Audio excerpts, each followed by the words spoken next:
अस्सलामु अलैकुम वरहमतुल्लाहि वबरकातुहू। प्यारे अज़ीज़ों, उम्मीद करता हूँ आप सब लोग खैर वाफ़ियत से होंगे। जैसा कि आप लोग जानते हैं कि पिछली वाली क्लास में हमने 20 अल्फाज मानी लिखे। मुझे उम्मीद है आपने पिछली वाली क्लास को अच्छे से देखा होगा और समझा भी होगा। अगर अभी तक आप में से किसी ने उस क्लास को नहीं देखा है तो यहाँ पर जो आई का बटन शो हो रहा है इस पर आप क्लिक कीजिए और उस वीडियो को शुरू से लेकर आखिर तक देख लीजिए और सवाब की नीयत से वीडियो को ज़्यादा से ज़्यादा शेयर भी कीजिए। तो आज की क्लास में हम मज़ीद 20 अल्फाज मानी लिखेंगे। आपसे गुजारिश है कि तमाम अल्फाज मानी को नोट कीजिएगा और समझने की कोशिश कीजिएगा और क्लास ख़त्म होने के बाद इनकी प्रैक्टिस कीजिएगा जुमले बनाकर, ठीक है इंशाअल्लाह। तो आज अरबिक वोकैबुलरी के हवाले से हमारी ये तीसरी क्लास है। तो सबसे पहले हम यहाँ पर लेते हैं ऊन। ऊन आप समझते हैं ना, ऊन हम कहते हैं वूल को, ठीक। रुई जो ऊन होती है उसे हम क्या कहते हैं, उसे हम वूल कहते हैं और उर्दू में हम इसे कहते हैं ऊन, ठीक है जी, ऊन, रुई। तो अरबी में ऊन को कहा जाता है असूफु। क्या? असूफु। तो हम लिखेंगे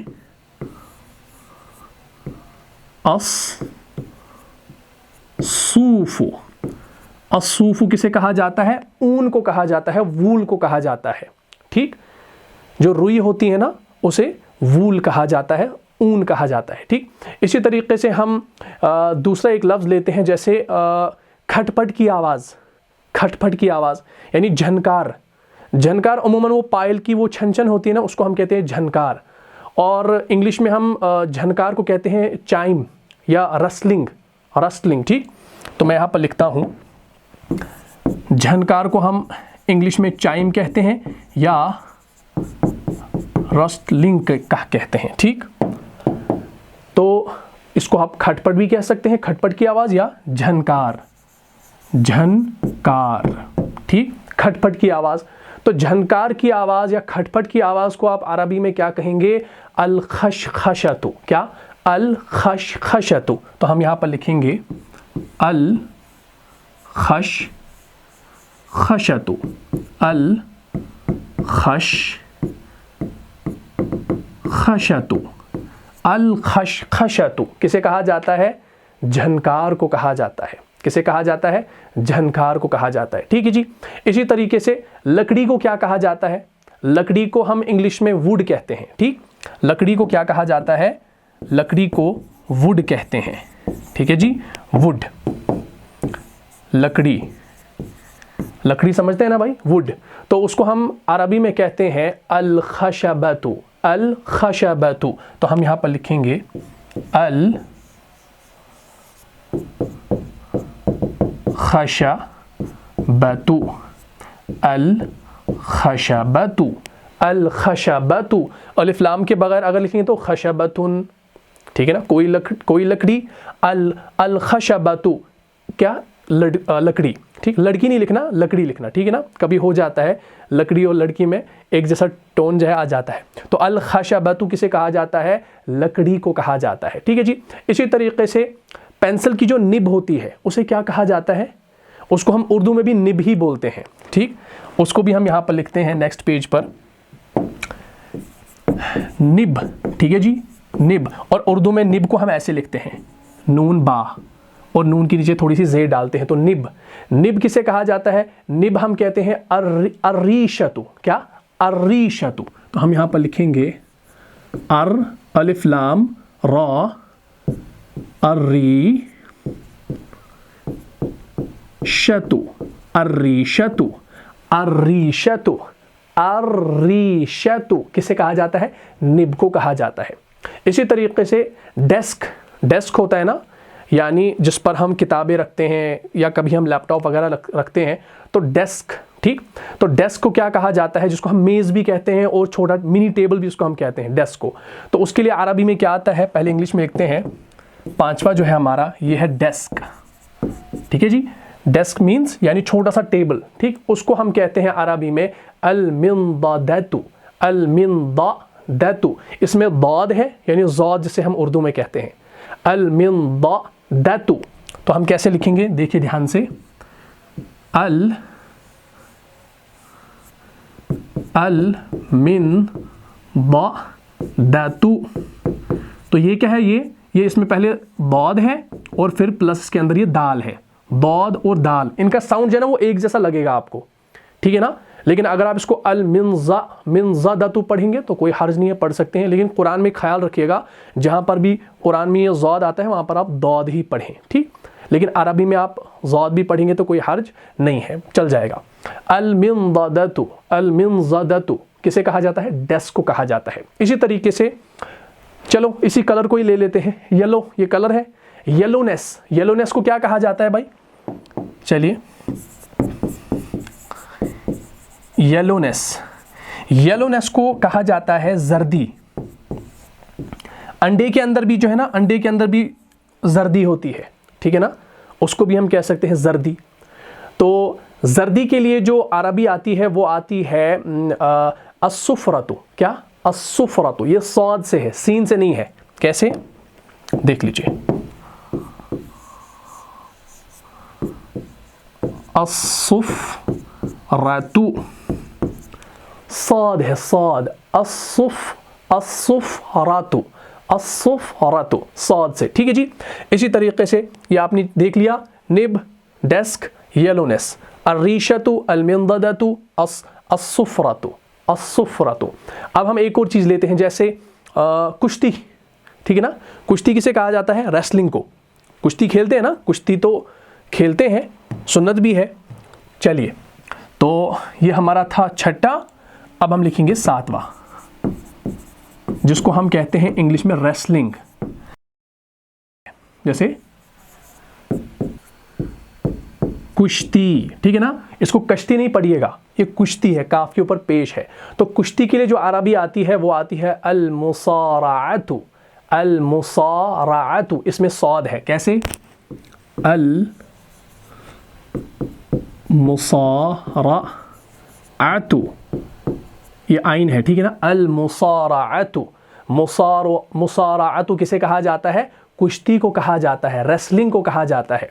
इसी तरीके से जैसे हम लेते हैं, छोटे बच्चे जो है ना वो डॉल्स के साथ ज़्यादा खेलते हैं, छोटे बच्चे या छोटी बच्चियाँ गुड़िया के साथ खेलते हैं।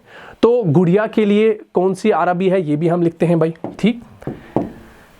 आठवां है हमारा डॉल। डॉल को हम क्या कहते हैं? गुड़िया कहते हैं। मैं ये आपको वो अल्फाज लिखवा रहा हूँ जो हम डेली यूज़ करते हैं, ठीक है ना, जो डेली लाइफ में यूज़ होते हैं, ये हम अपनी ज़ुबान से कभी ना कभी बोलते हैं। तो गुड़िया जो है, गुड़िया के लिए आता है अद्दुमयतु। क्या? अद्दुमयतु, इसके लिए आता है अद्दुमयतु, ऐसे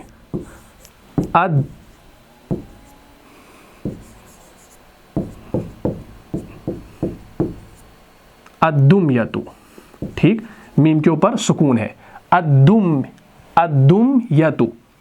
ये हमज़ा है, दाल इसके ऊपर तजदीद है और पेश, मीम के ऊपर सुकून, या के ऊपर ज़बर और गोल ता के ऊपर पेश है। तो ये बन गया अद्दुमयतु। क्या? अद्दुमयतु। बाज़ औक़ात जो है ना दाल के ऊपर आप पेश नहीं भी लिखेंगे तब भी इसका माना क्या होगा? गुड़िया ही होगा, ठीक। अगर इस तजदीद को आप हटाएंगे, अद्दुमयतु, अद्दुमयतु। लेकिन दाल के ऊपर आपने ज़रूर जो है ना तजदीद लगानी है, तब जाकर जो है इसका तलफ़ुज़ होगा, क्योंकि दाल जो है ये आपका शमसी हरूफ में से है, ठीक है ना। कुछ लोग क्या करते हैं अरबी में, कुछ लोग अद्दुमयतु को दाल के तजदीद के बगैर लिखते हैं, लेकिन आप तजदीद के साथ लिखिएगा, ठीक है जी, अद्दुमयतु। इसी तरीके से हम एक को लेते हैं, जैसे ओढ़नी। औरतें दुपट्टा पहनती है ना, दुपट्टा, ओढ़नी, तो हम वो भी लिखते हैं नवा। नवा है हमारा दुपट्टा, दुपट्टा, ठीक। दुपट्टा किसे कहा जाता है? ओढ़नी, ओढ़नी यानी जो ओढ़ी जाती है। तो इसके लिए अरबी में क्या आता है? अल खिमारा, अल खिमारा, या इसका आता है अल खुमरा, अल खुमरा और अल खिमारा, ये जमा है। अल खुमरा ये वाहिद है, अल खिमारा ये जमा है। तो हम दोनों लिखेंगे ऐसे, अल खुमरा, अल खिमारा, ठीक है ना। अल खुमरा किसे कहा जाता है? दुपट्टे को, ओढ़नी को। अल खिमार, अल खिमार किसे कहा जाता है? ओढ़नी को कहा जाता है। अच्छा, औरतें दुपट्टा भी पहनती है और उनका शौक भी होता है कंगन पहनने का, ठीक। तो चलिए कंगन की अरबी भी देख लेते हैं। कंगन को हम ब्रेसलेट कहते हैं इंग्लिश में, ठीक। तो चलिए हम यहाँ पर 10वां लिखते हैं, 10वां कंगन, ठीक है ना, यानी ब्रेसलेट हम लिखेंगे ब्रेसलेट, ठीक। ब्रेसलेट हम कहते हैं कंगन। हमारे कश्मीर में एक जगह है कंगन, गांधरबल साइड से है, ठीक। तो ये वो जगह वाली कंगन नहीं है, कंगन जो पहनते हैं, जो औरतें अपने कलाइयों में पहनती हैं, ठीक। ब्रेसलेट कंगन, तो उसके लिए अरबी में क्या आता है, अस्सेवारो, अस्सेवारो। तो ये सीन के साथ है, सौद के साथ नहीं, अस्सेवारो, अस्सेवारो। तो हम लिखेंगे अस्सेवारो, अस्सेवार, अस्सेवार, अस्सेवारो, ठीक है ना। और इसकी जमा क्या हम लिखेंगे, अस्सेवारतु, अस्वेरातु, सॉरी अस्वेरातु। और अस्सेवार जो है ना ये जमा है, सॉरी ये जमा है, और इसकी जो वाहिद आएगी वो आएगी अस्वेरातु, अस्वेरातु। तो हम यहां पे लिखेंगे अल अस्वेरातु, अल इस्वरतु जो है ना ये ऊपर वाली जमा है, ठीक है ना। चलिए मैंने ऊपर नीचे कर दिया तो आप इसको संभाल लीजिएगा, ऊपर जमा। अस्सेवारु कंगन को कहते हैं, और अल अस्वेरातु ये भी कंगन, एक कंगन, ठीक है ना। इसी तरीके से आप ऑफिस जाते हैं तो आपका बॉस होता है वहां पर, उसको हम क्या कहते हैं, लीडर कहते हैं, कायद, ठीक। तो चलिए बॉस की अरबी क्या है भाई, बॉस को हम क्या कहते हैं, कायद, कायद या बॉस ऐसे लिखेंगे आप, बॉस जो आपका मालिक होता है कंपनी का, ठीक है ना। तो उसके लिए आएगा अज़्ज़ईमु, क्या, अज़्ज़ईमु। तो हम यहां पर लिखेंगे, अच्छा अब ये अज़्ज़ईम जो है ये जा से है, जाल से नहीं है, तो अज़्ज़ईमु। तो हम यहां पर लिखेंगे अज़्ज़ईमु, अज़्ज़ईमु। और इसकी जमा हम लिखेंगे, इसकी जमा आएगी अज़्ज़ुअमाउ, अज़्ज़ुअमाउ, ठीक, जमा अज़्ज़ुअमाउ। अब देखिए जा के ऊपर क्या है, यहां पर पेश है, लेकिन ऊपर वाहिद के अंदर क्या है भाई, वाहिद के अंदर जबर है और जमा के अंदर पेश है। अज़्ज़ईमु, अज़्ज़ईमु बॉस को कहते हैं, या लीडर, लीडर को कहते हैं, ठीक। और अज़्ज़ुअमाउ, ठीक। आपको अगर जुमला बनाना हो, हामिद ग्रुप का लीडर था, ठीक, हामिद ग्रुप का लीडर था, तो किस तरीके से बनाएंगे ये आप इंशाल्लाह आप खुद से बना सकते हैं, ठीक है ना। इसी तरीके से नौजवान औरत या नौजवान लड़की, नौजवान हम कहते हैं यानी जो नौजवान लड़की यानी जो बगैर शादीशुदा हो, ठीक, यानी यंग गर्ल, उसके लिए हम क्या लिखेंगे, चलिए हमारा ये 12वां है शायद, ठीक, यंग गर्ल।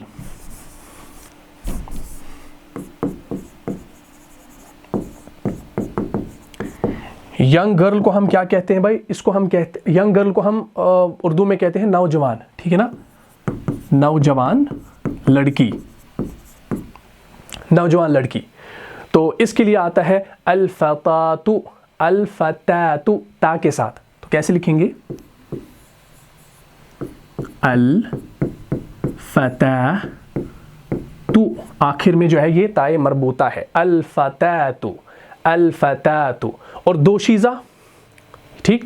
अब अगर दोशीज़ा हो तो उसके लिए क्या लिखेंगे, दोशीज़ा, दोशीज़ा भी हम उन्हीं को कहेंगे, ठीक है ना। यानी अगर ये 2 लड़कियां हो या 2 से ज़्यादा हो तो इसकी जमा जो आएगी वो आएगी अल-फतयातु, अल-फतयातु, ठीक, ऐसे अल-फतयातु, अल-फतयातु दोशीज़ा को कहा जाता है। ये भी आपकी यंग गर्ल्स, 2 यंग गर्ल्स या 2 से ज़्यादा, ठीक। इसी तरीके से अनकवर्ड को, यानी जो बेपर्दा, बेपर्दा को हम अनकवर्ड कहते हैं या अनवेलिंग कहते हैं, ठीक।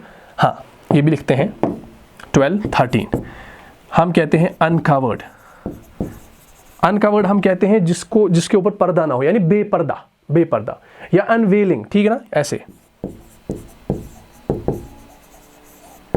अनवेलिंग इंग्लिश में कहते हैं। तो अनवेलिंग हम कहते हैं अनकवर्ड को।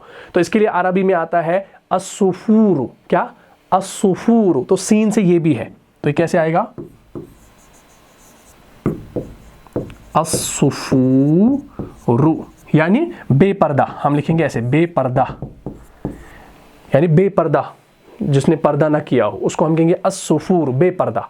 अब ये औरत के लिए खास इस्तेमाल नहीं होगा बेपर्दा, किसी और के लिए भी आप कर सकते हैं, ठीक है ना। बेपर्दा हुआ या कुछ राज फाश हो गया, राज बेपर्दा हो गया, ऐसे भी आप कह सकते हैं, ठीक। अच्छा, एक और हम लेते हैं, जैसे हम लेंगे शेर का धाड़ना, शेर का धाड़ना यानी लॉइन्स रोर। जब शेर धाड़ता है ना, कैसे धाड़ता है, बहुत तेजी से धाड़ता है, तो हम लिखेंगे लॉइन्स रोर यानी शेर का धाड़ना, शेर का धाड़ना। तो इसके लिए जो आता है, इसके लिए आता है अज़्ज़ईरु, अज़्ज़ईरु, आइन से नहीं है, हमजा से है, अज़्ज़ईरु। तो ये आएगा ऐसे, अज़्ज़ईरु,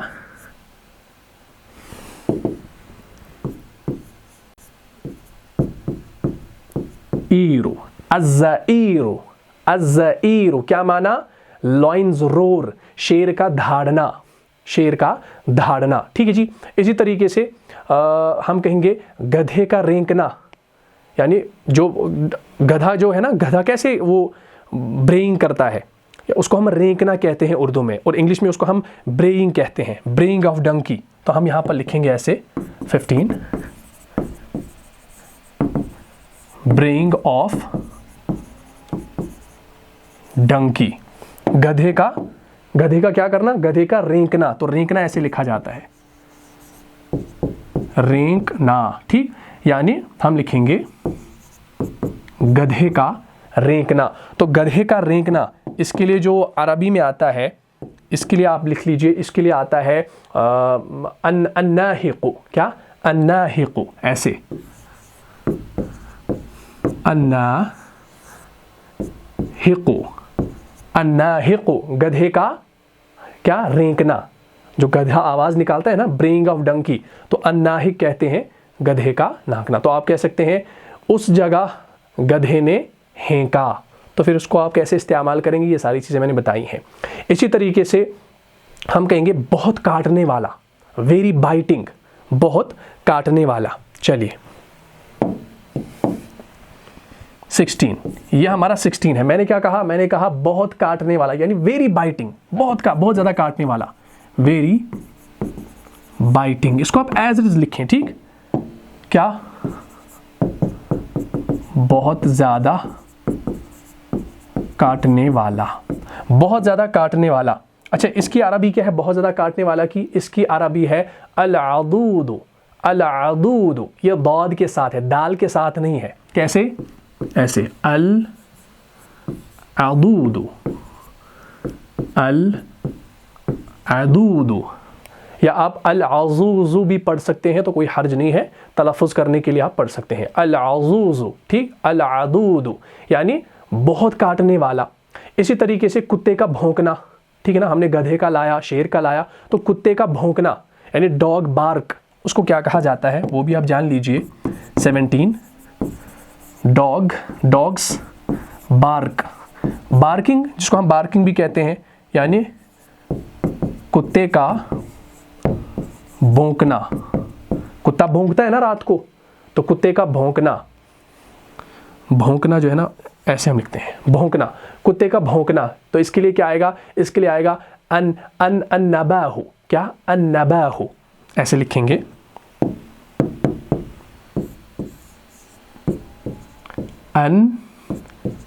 अन्नबाहु, अन्नबाहु, कुत्ते का भौंकना यानी बार्क, बार्किंग, अन्नबाहु। नबाहुन भी लिख सकते हैं आप नकीरा बनाने के लिए। इसी तरीके से कुत्ते का लिख लिया, और हम लिखते हैं बिल्ली का म्याऊ म्याऊ करना, ठीक है ना, यानी कैट म्याविंग, ठीक, वो भी हम लिखते हैं। चलिए कैट, बिल्ली का म्याऊ म्याऊ करना। तो इसके लिए क्या आएगा, इसके लिए आएगा अल-मुवाउ, अल-मुवाउ, अल-मुवाउ। तो ऐसे लिखेंगे अल-मुवाउ, ये हम आखिर में हमजा है, आइन नहीं है। अल-मुवाउ, अल-मुवाउ क्या माना, कैट म्याविंग, यानी बिल्ली का म्याऊ म्याऊ करना। तो ये हमारा 18वां था। अब हम 19 वाला यहाँ पर लिखेंगे, 19 और इंशाअल्लाह 20 इसी के साथ हम इसको ख़त्म करेंगे। 9 में हम लेते हैं जैसे बंदरगाह, ठीक। बंदरगाह किसे कहा जाता है? पोर्ट को कहा जाता है।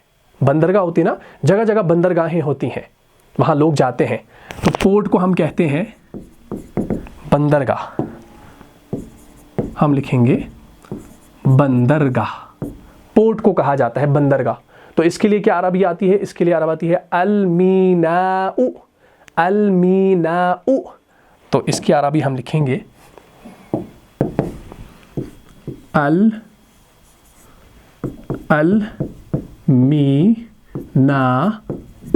अल-मीनाउ। हमजा लाम मीम या नून अलिफ और हमजा, ठीक। अल-मीनाउ किसे कहा जाता है? बंदरगाह को कहा जाता है।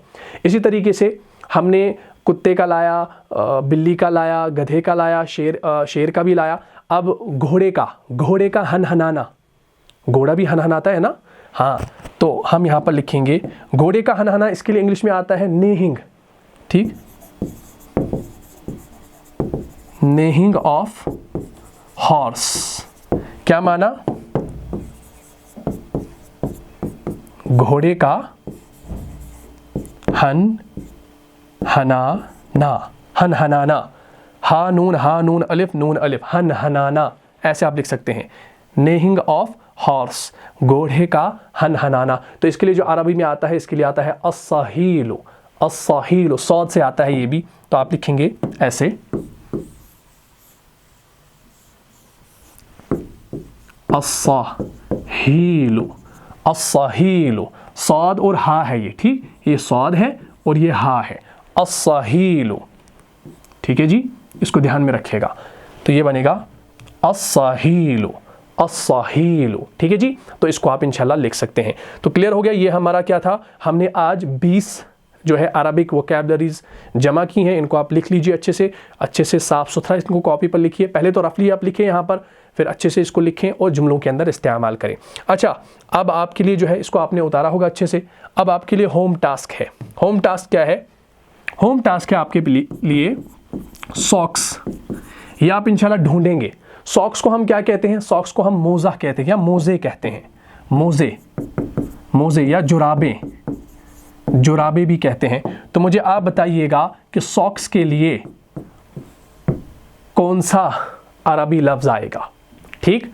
ये मुझे इंशाल्लाह आप बताएंगे। और आपने ये इंशाल्लाह हदीसों के अंदर भी सुना होगा, क्योंकि हम विंटर्स में जो है ना, वो एक चीज़ पहनते हैं जिसके ऊपर हम मसाह करते हैं, ठीक है ना। उसमें पैर धोने की ज़रूरत नहीं पड़ती है, बस उसके ऊपर हम मसाह करते हैं। उसका नाम मुझे आपने बताना है कि सॉक्स के लिए कौन सा लफ्ज़ आएगा अरबी के अंदर। ये आपके लिए होम टास्क है, जल्दी से उसको नोट करो। सॉक्स, मोज़े, जुराबें, ठीक। इंग्लिश में जुराबें या मोज़े, ऐसे।